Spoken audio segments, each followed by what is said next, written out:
Welcome to the 2017 Traders Expo here in New York City. I'm Matt McCall, joined by Jeff Kilburg, CEO of KKM Financial, and Dr. Jon Najarian of CNBC fame, also the Najarian family office. Thanks for joining us, gentlemen. Great to be here, Matt.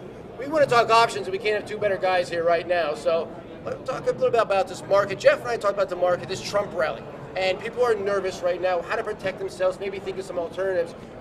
Speak to the market first, Dr. J, and a little bit about your view in the market, and then how you're working at options right now.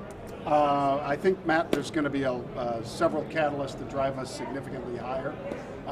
Most of us have recognized those as tax reform, repatriation, which is part of that, as well as the potential for rollback in regulations. I think all of that is going to happen.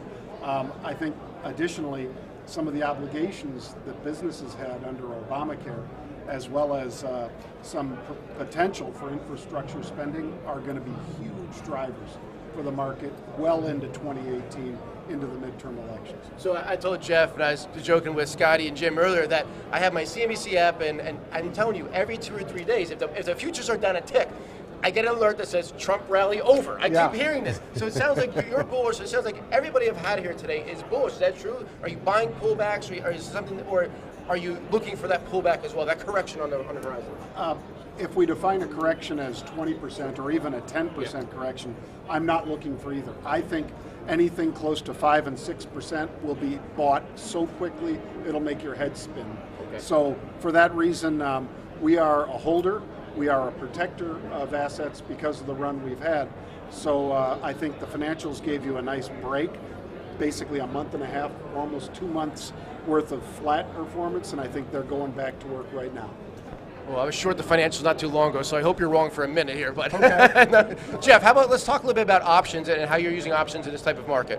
Well, John and I, we talk a lot about options. In the current situation where you've seen the S&P at all-time highs, there is a possible way to protect your downside. Now, John, as bullish as he is, which is more bullish than me, it's actually an opportunity to potentially even leverage your portfolio more to the upside. But we look at it as a very simplistic equation. We've seen these gains since November 8th. We want to protect these gains. We can pick the strike we want, and we can establish that view, an expressive view, utilizing options. So we're big believers in options. He is the guru, and his brother Pete, they're the founders. I'm like the junior lieutenant, and like I like to say, I either had to learn options when I was working for him or grow a ponytail, and I learned options. So that's where we're at, Matt. It was a smarter move. That's great. So let's talk a little bit about your option strategy right now, Dr. J. What are you seeing? Because you do seem pretty bullish. Any hedging, or are you really sticking with the bullish view?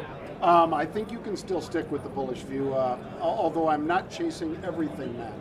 I mentioned last week on CNBC, Restoration Hardware, because we saw a lot of unusual activity in there, and the stock was at multi-year lows. So instead of chasing stocks that have exploded up to and through 3 and 4 year highs, instead I'm looking at a lot of the stocks that are battered, like Ralph Lauren, like Restoration Hardware.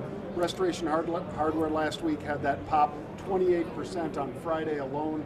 Are you going to see that all the time? Of course not. But I think there's a lot of potential, and I think private equity firms are going to put money to work in a lot of the names that are battered down.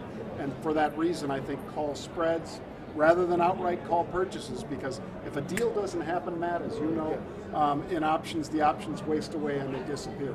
Well, with a call spread where you're taking advantage of the potential for a takeover or a big 28% pop, you're selling that hope to somebody else, and you're buying something that's real, more at the money, and that makes more sense to me.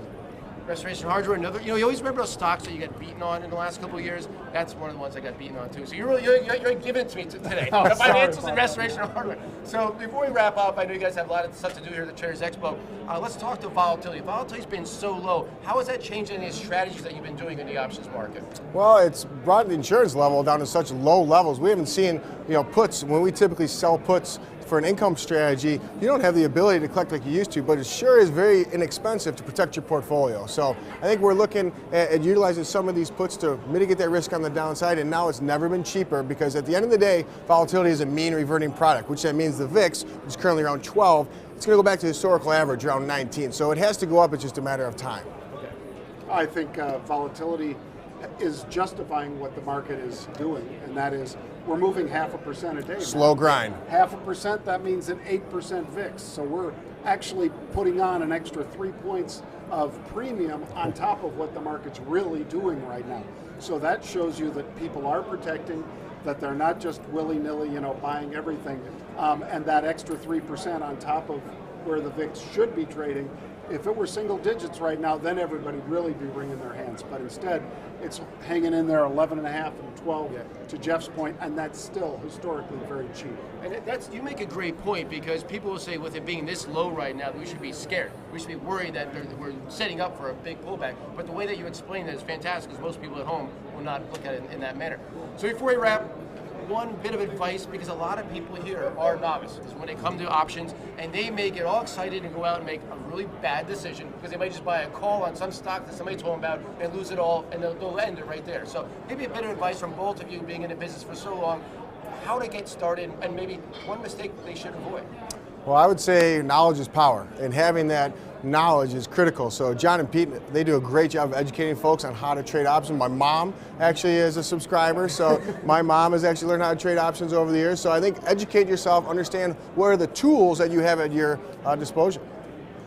That, I agree 100%, and I'd say that the opportunities right now are going to be immense for the next several years.